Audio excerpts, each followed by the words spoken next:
He towed a black woman's car and said, "People like you always act like the rules don't apply." What he didn't know?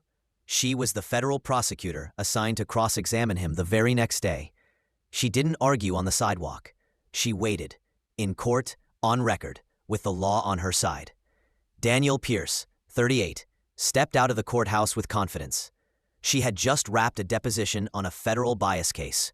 A polished black woman in a navy blue pantsuit. She walked briskly down Lexington Avenue toward her parked Lexus. But when she turned the corner, her car was gone. A white tow officer leaned on the back of a flatbed truck, sipping from a paper cup. His sunglasses reflected the midday sun and Danielle's confusion. "Problem?" he asked, smirking. "My car was parked legally here in Zone 3, Danielle said calmly. "Paid for 2 hours. I have the digital receipt." He took a slow sip.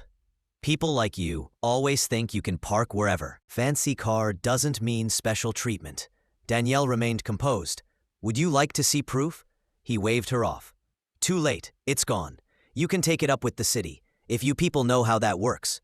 She didn't flinch. She nodded, turned, and walked away.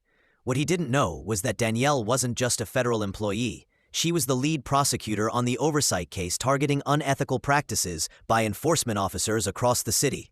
The next morning, Courtroom 7C filled fast. On the witness stand, called for a public accountability review, Officer Kyle Denton, the same man. He entered the courtroom, locked eyes with her, and visibly swallowed.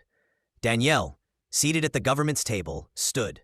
For the next 30 minutes, she dissected his record, policy violations, and community complaints with surgical precision.